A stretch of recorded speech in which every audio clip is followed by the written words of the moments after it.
GVMC భూ బదలాయింపు గీతం అది నిబంధనలకు చరమగీతం అంటోంది వైసీపీ.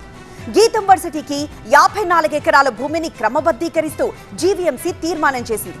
మరోవైపు జీవీఎంసీ చరిత్రలో చీకటి రోజుగా అభివర్ణించారు విపక్ష నేతలు. గీతం వర్సిటీ భూములను రెగ్యులరైజ్ చేయడాన్ని నిరసిస్తూ కమ్యూనిస్టులు ఆందోళన నిర్వహించారు. జీవీఎంసీ కార్యాలయాన్ని ముట్టడించారు.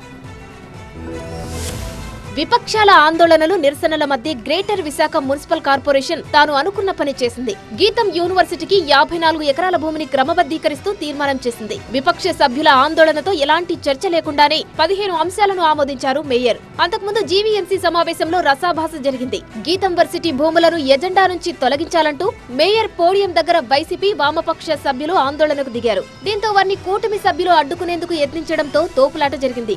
గీతంకు భూముల క్రమబద్ధీకరణ అంశాన్ని కౌన్సిల్ సభ్యులకు తెలియజేసేందుకు వారం రోజుల క్రితమే ఎజెండాలో చేర్చామన్నారు. అభ్యంతరాలుంటే చెప్పాలి తప్ప ఉద్దేశపూర్వకంగా తనపై దాడికి ప్రయత్నించడం సరికాదన్నారు జీవీఎంసీ మేయర్. విశాఖలో జీవీఎంసీ గాంధీ విగ్రహం దగ్గర వైసీపీ నిరసనకు దిగింది. 5,000 కోట్ల విలువైన భూములను గీతం యూనివర్సిటీకి దారాదత్తం చేయడం చట్టవిరుద్ధమన్నారు వైసీపీ నేత బొత్స సత్యనారాయణ.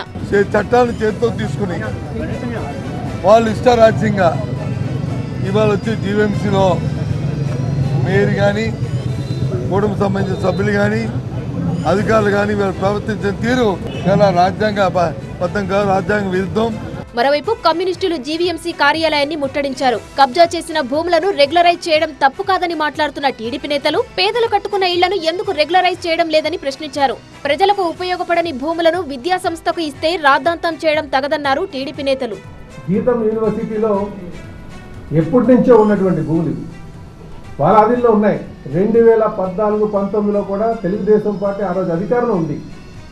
అధికారంలో ఉన్నప్పుడు ఆ రోజేగా చేసుకోవచ్చు, కానీ ప్రజల యొక్క ఆలోచన చూడాలి, ప్రజలు ఏమంటారో తెలుసుకోవాలి అని ఆ రోజు తెలుగుదేశం పార్టీ చేయలే.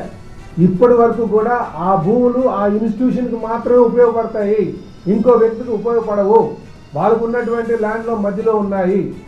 వైసీపీ అధినేత జగన్ తో చర్చించి గీతం భూములపై పోరాటానికి కార్యాచరణ ప్రకటిస్తామని వైసీపీ చెబుతుంటే ఈ ఇష్యూపై ఇంకా రాజకీయాలు సరికావంటున్నారు టీడీపీ నేతలు.